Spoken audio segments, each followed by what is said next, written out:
From student days onwards, radiographers wear X-ray detection badges like these. They are supposed to be checked every 12 weeks for possible exposure to radiation. But for the past 5 months, the badges have not been monitored properly. According to radiographers at the Royal Newcastle Hospital, they have not received the results of their radiation levels for the months of October, November and December.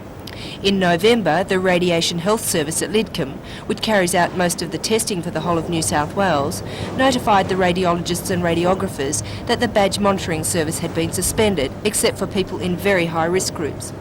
According to the Royal's chief radiographer, Paul Courteville, the lack of monitoring is a very real worry because it's impossible to know just how much radiation the health workers are receiving. The problem could come from a breakdown in the lead lining of the X-ray tube. As you can see in the X-ray rooms, we've got protective screens, and should there be a breakdown again in the protective screens, should a machine, even though they've got dead man switches on them, should one of these switches break, which it has been known to, not here at this hospital but at another hospital, where the screening unit was left on, or the screening unit was left on, and people were walking around in the room and not realising that there was radiation still being produced. The Director of Radiology, Dr De Silva, also agrees that the concern is not just hysteria. You might have a radiation leak, or you might be getting excess of radiation, and that's not good for your health. But at the moment there's no checks? We have no idea, no checks. We have no idea as to the level, as to the amount of radiation we are personally receiving.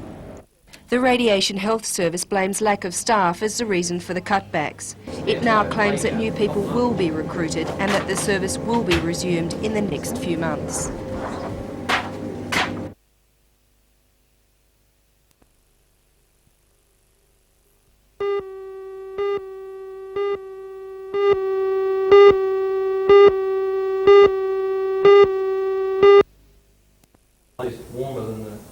These students want to become commercial pilots.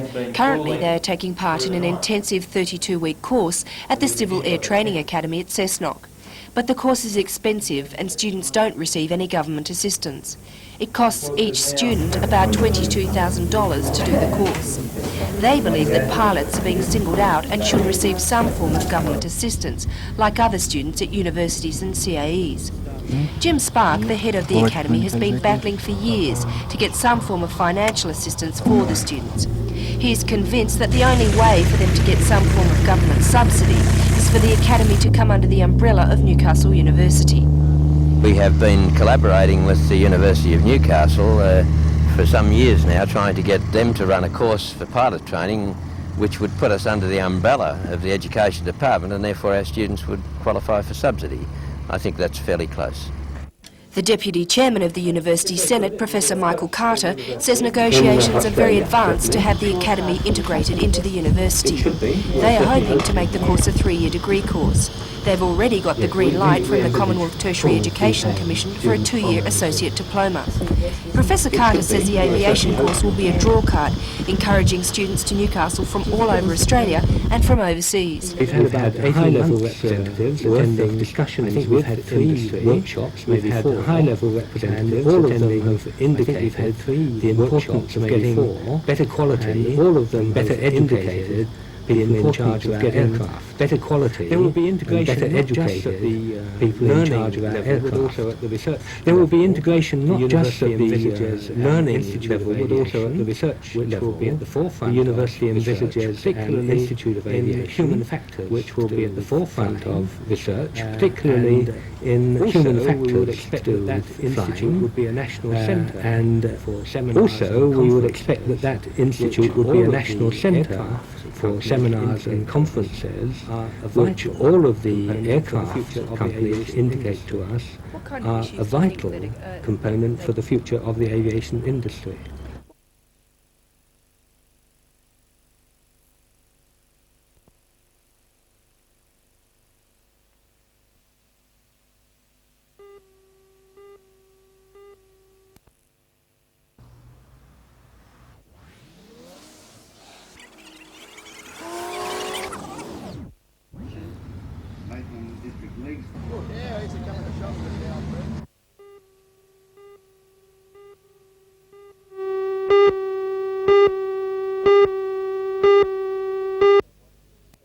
Minister, I'd like you to accept the cheque. The cheque was handed over to the Centre's trust fund by Member for Waratah John Price. The money is earmarked for an extensive maintenance program and general facelift of the centre. We're in a drastic situation with the maintenance of the building and the stand and our electricity supplies. They needed all revamping. It was drastic. We were desperate for the money just to upgrade it. Mr Nibb says the grant is a step in the right direction for the centre. He says the International Sports Centre and its surrounds could develop into one of the most comprehensive sporting venues in the state, catering for football, trotting, hockey, skating and motor events.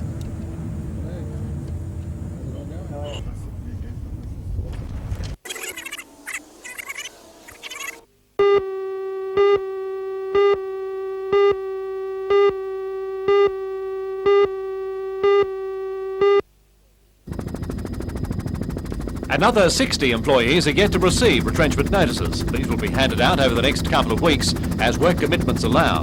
Many of the 140 workers already retrenched have opted to accept the government severance package, and the number of people who turned up at the yard this morning was noticeably down. Those fighting their dismissal are continuing to attend, appealing to management and working normally but without pay.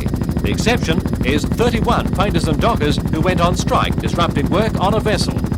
General maintenance work on the Pilbara was to have been completed today, enabling the handing out of a further 60 retrenchment notices. But because of the painters and dockers strike, there's no way that the vessel can now be removed from the floating dock as scheduled tomorrow. And no one could say just what effect this latest stoppage will have on the handing out of those further retrenchment notices. The bushfire, which has been blazing at the State Dockyard, has led to at least one spot outbreak. At lunchtime here at Hexham Engineering, 60 metal workers went on strike. A delegate explained they were protesting against their union's soft approach to the Public Service Board over the retrenchment out of seniority of workers at the State Dockyard. They called for more militancy by the trade union movement generally to protect what they describe as a long-standing trade union tradition. There is not likely to be any further developments before Tuesday because there's a long weekend coming up for all workers in the metal trades.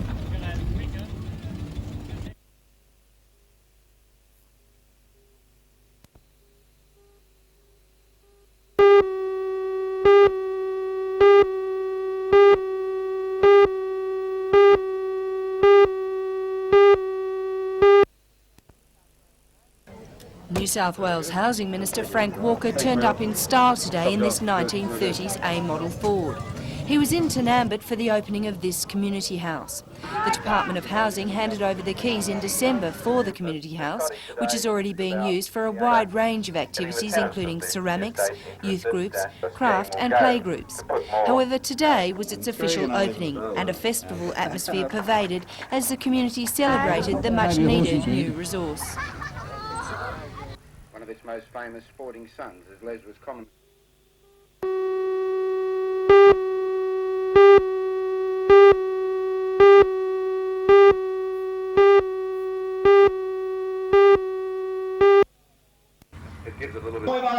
The annual auction of performance horses at the New South Wales Equestrian Centre at Lochinvar is one of a kind in Australia. Performance horses are those reared specifically for the 3 Olympic disciplines of dressage, show jumping and 3-day eventing.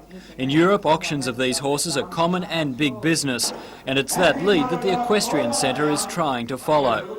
Today's auction was the 3rd held at Lochinvar, and bidding started on a high note, with the first of 60 horses going for $8,000. Sterling Dominion is the New South Wales Advanced Event Champion and was regarded as one of the exceptional horses for sale. For horse lovers, the auction is an ideal day out, the chance to see magnificent horses paraded all day. But for others it was purely business, with buyers from all over Australia attending. Australian representative riders were among the crowd, taking a keen interest. The horsemaster today was Heath Ryan, himself an Australian representative and one of the driving forces at the Equestrian Centre. The organisers are hoping to sell more than 40 horses today, with the expected average price of more than $3,000. $1,500, thank you very much.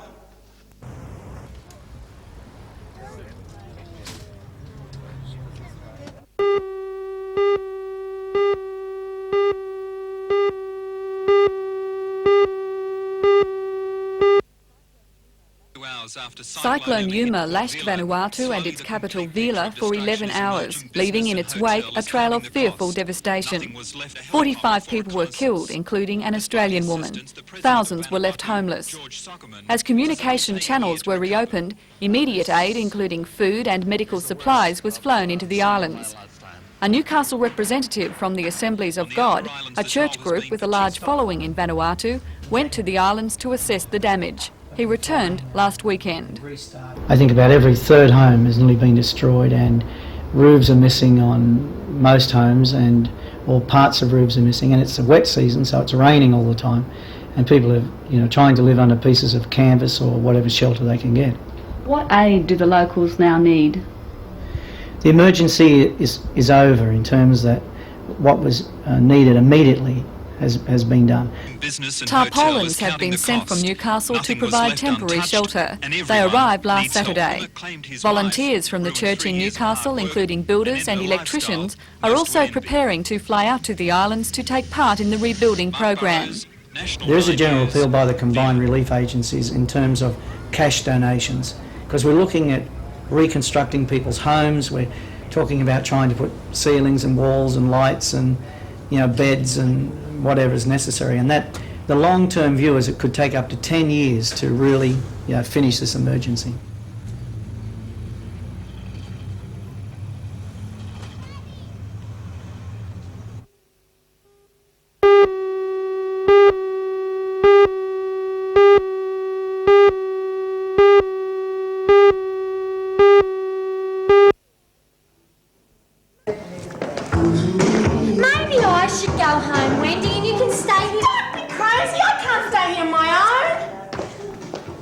DAGS is a joint venture by the Hunter Valley Theatre Company and Free Wheels, and is also a combined effort by directors Brent McGregor and Brian Joyce. With a cast of 6, the play exposes the insecurities, identity crisis and peer pressures of young adolescents who see themselves in the unappealing category of a DAG.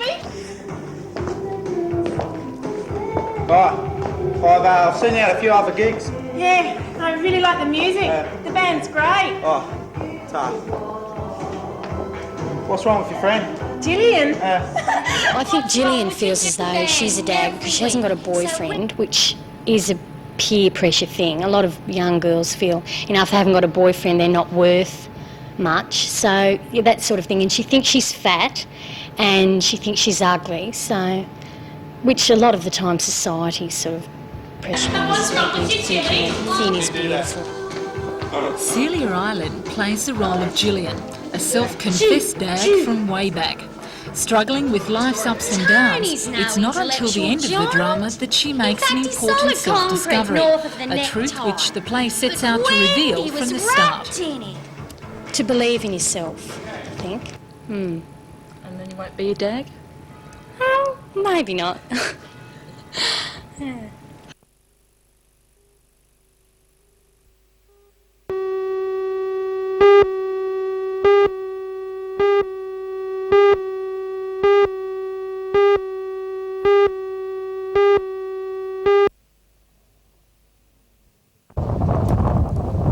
It was a case of teaching a new dog some old tricks for inventor Jeff Gardner.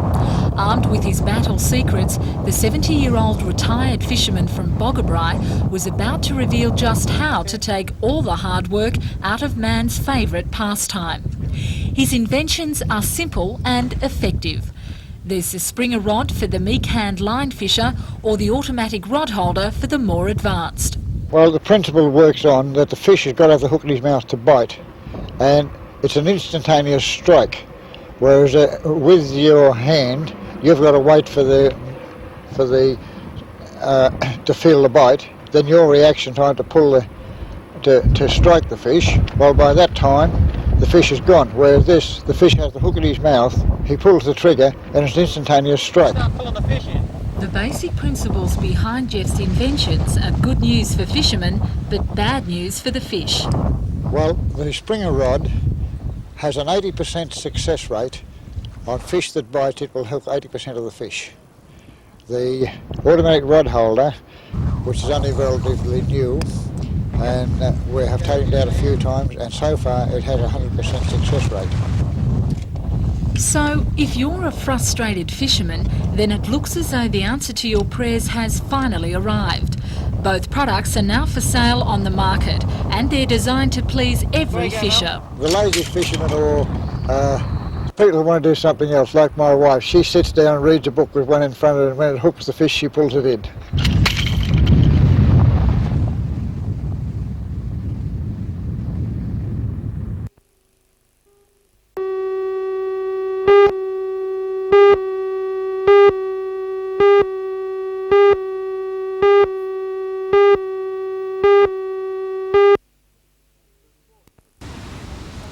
The sport of professional and competitive wave ski riding is a young one. For many of the sport's stalwarts, it's been a hard battle to gain recognition for their sport. It still has a way to go, but it's getting better as far as world champion John Christensen of Sydney is concerned. He has won 2 successive world titles and is the outstanding performer in the sport in recent years. He's been a regular visitor to Newcastle, and today he was here to pick up a $30,000 Mazda 4-wheel drive as his latest sponsorship deal. Christensen says the sponsorship is a sign that wave ski riding is forging ahead in its acceptance as a professional sport in Australia. The success of a professional sport can be gauged by the amount of sponsorship it receives, because this is how the sport progresses, and companies get the benefit from their sponsorship by us promoting the sport. So we're trying to maintain a high profile for the sport and give the sponsors their due worth. The 25-year-old from North Manly has achieved success in other sports as well. In canoeing, he has represented Australia. But for now, he's concentrating his efforts on wave skis. Early next month, he'll compete in the state title. Then late in March, he'll travel to Perth in his new car for the Australian title.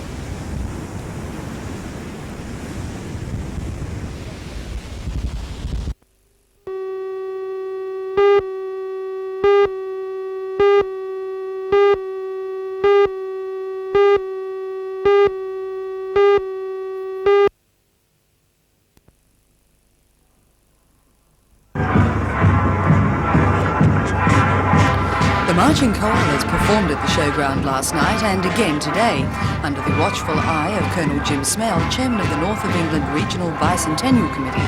Colonel Smell is organising Australia Week in England, to be run in conjunction with the visit of the marching koalas to Newcastle's sister city, Newcastle upon Tyne. I'm absolutely delighted. I think Newcastle's very lucky to have them.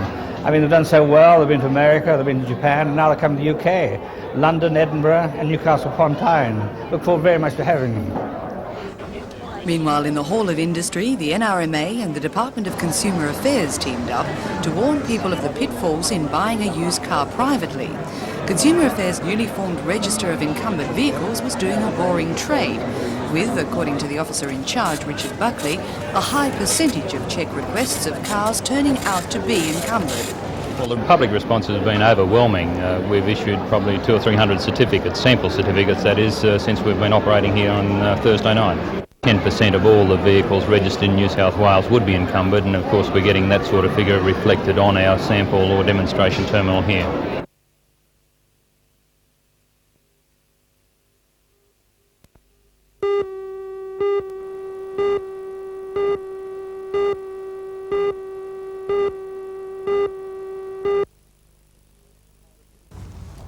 The 2 projects qualified under the Commonwealth Employment Programme. 13 people were kept in full-time work. Combined costs of the endeavours came to $325,000, and the bill has been picked up by local service clubs and the Toronto Trade Fair Committee. The lookout at Mount Waring was opened by the member for Charlton, Bob Brown. It was built of heavy building materials such as boulders and solid concrete in a bid to deter vandals. The second project to be built using the proceeds from the Toronto Trade Fair is the purchase and renovation of this church at Toronto. It'll be used as a base for the West Lakes Commonwealth Youth Support Scheme. In opening the centre, the Mayor of Lake Macquarie, Alderman Jeff Pasterfield, said it was an investment that would benefit the whole community.